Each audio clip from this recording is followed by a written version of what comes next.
Fahalimerabantsika tsirevindray tratra izao maraina lakamisy fa fitony volana Mey izao no fahasoavan'ny tompo aminao izay manaraka tsy tapaka ny fandraisan'ny ten'Andriamanitra eto ary raha ianao azo hery hatrany izay ndirantsika ny mofonenan'io dia vavaksika ito Andriamanitra misaotra anao izay satria meno ny fahasoavana indray ampianaro izahay hibanjina anao hatrany amin'ny fotoana rehetra ary ihany koa meo anay ny fahafahana ny hitory ny fahasoavanao hatrany naiza misy anay nity maraina ity izay dia andray iray avy aminao ka metezinao anamasina anay anaran'i Jesosy amen.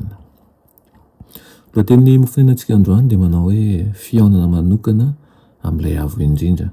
Nalaina amin'ny Tesaloniana voalohany toko 2:7 manao hoe ary noho izany izahay koa dia tsy mitsahatra misaotra an'Andriamanitra satria rehefa nandray ny ten'Andriamanitra izay nitorianay ianareo dia tsy niraisinareo ho tenin'olona fa arak'izay marina dia ny ten'Andriamanitra izay miasa ao anatinareo izay mino koa. Amen. Feon'Andriamanitra miteny amintsika azo antoka toy ny hoe mandeha azy mihitsy ny sofintsika ny Baiboly. Ny ten'Andriamanitra velona dia tsy voasoratra fotsiny fa voalaza mihitsy. Raisintsika tahaka ny ten'Andriamanitra ary ve io Baiboly io raha tsapantsika ny lanjan'io teny io dia amin'ny fanajana lalina no ankafantsika azy ary ampahazotoana fantatra no andinihantsika ny foto-keviny. Ny famakina sy ny fandinihana ny soratra masina dia tokony ho fihaonana manokana amin'ny avo indrindra. Afatra ho antsika ny ten'Andriamanitra, natao ankatoavintsika sy anarantsika ampahazotoana izany amin'ny fanavonina indray ny fahamarinana voasoratra ho fananarana an'ireo izay niaran'izao fiainan'ny faran'ny toroandro izao.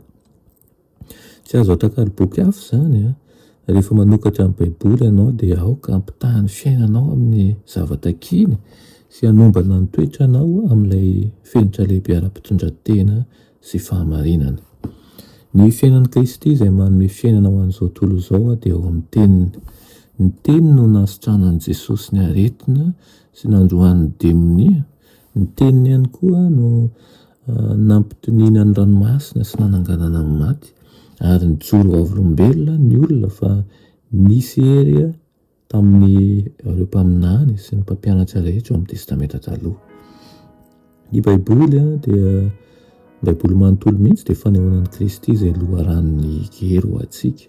Dia tahaka ny sakafo mitahiry ny haitsika ara-batana izany dia ny ten'Andriamanitra no mitahiry ny haitsika ara-panahiny koa.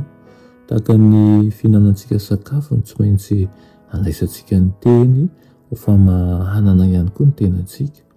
Tsy avy amin'ny sain'ny olona hafa no azahoantsika an'izany. Eny tokoa ny ten'Andriamanitra no mofinaina, manome tsy mety lefo amin'ny fanahy izy, manatsara ny fanandramana ary mitondra fifaliana maharitra mandrakizay.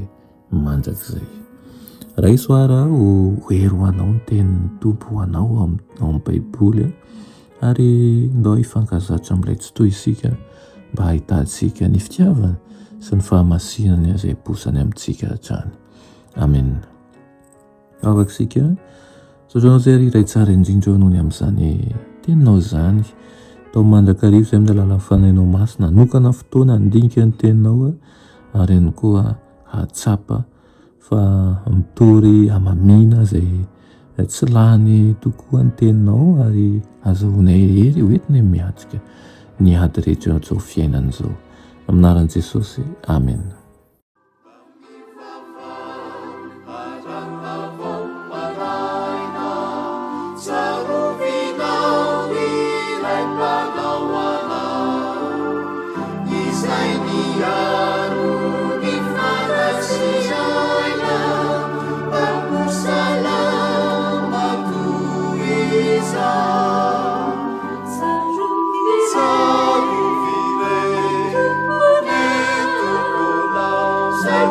Yeah.